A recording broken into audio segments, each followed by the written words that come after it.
Now, the summer heatwave has broken records across the world, and not even the Arctic has escaped the dramatic rise in temperatures.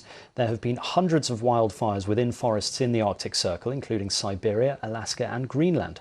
Plumes of smoke from the fires can be seen from space. We asked Mark Parrington from the European Centre for Medium-Range Weather Forecast to explain just what is happening. It's a huge area. We're seeing fires through the Siberian Arctic and also in Alaska, as you mentioned. And what we're seeing is a number of fires that are burning in those regions as well. And this is quite a lot higher than what we've seen in the Arctic Circle itself in the data set that we have, which is currently now a 17-year data set.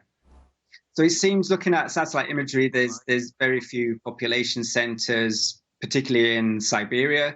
The fires in Alaska have been occurring much closer to inhabited areas, so just north and west, I think, of the city of Fairbanks. So there they have much more air quality impacts, but I believe the ones in Siberia are much more remote.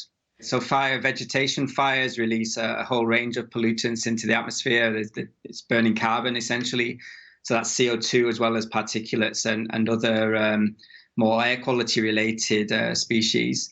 And the CO2 is an indicator, at least the emissions that we estimate of CO2 are an indicator of how strong these fires are burning. Some of that CO2 will potentially be taken up by the biosphere.